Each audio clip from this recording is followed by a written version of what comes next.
Культура как основа коммуникации народов. Тема конференции, объединившая представителей различных национальных землячеств МГИМО. Каждый спикер представлял свой народ. От лица Абхазии выступил студент первого курса магистратуры Международно-правового факультета, председатель Совета землячеств МГИМО Энрике Аргун. Когда я узнал о теме конференции, я очень долго думал о том, о чем вообще можно поговорить с вами в данном контексте. Поспрашивал своих друзей о том, с чем у них ассоциируется Абхазия. Самым частым ответом было море. Я твердо для себя решил, что ассоциация со страной должна происходить в первую очередь через людей, ее представляющих.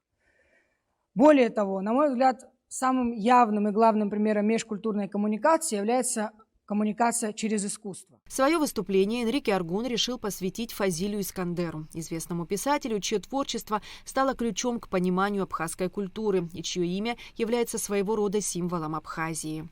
Фазиль был очень честным человеком. И эта честность, она очень проявляется в его трудах. Что я имею в виду? Он не пробовал заискивать перед кем-то. Он раскрывал образ жителей Абхазии в своих произведениях с двух сторон.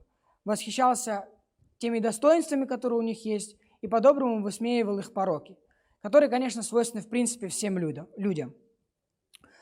Но ведь главная цель писателя, дорогие друзья, это оставаться честным перед самим собой. А если писатель не честен, можем ли мы вообще говорить, что это настоящий писатель? В конце выступления Энрике Аргун прочитал стихотворение Искандера «Желтая пыль на моих башмаках» из цикла «Горные тропы», которое не оставило равнодушным никого из зрителей конференции. «Желтая пыль на моих башмаках, и асфальт, как воск, плавит жара. Я так давно не был в горах, я так давно не сидел у костра.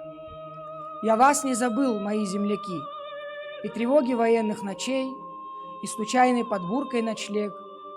Я пил из Волги, я пил из Оки, но железный запах горных ключей я не забуду вовек. Узкие тропы учили меня вперед смотреть, а не вспять.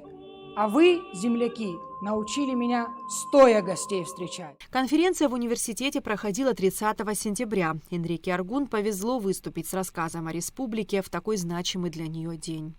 Эсма Гуланзе, Абхазское телевидение.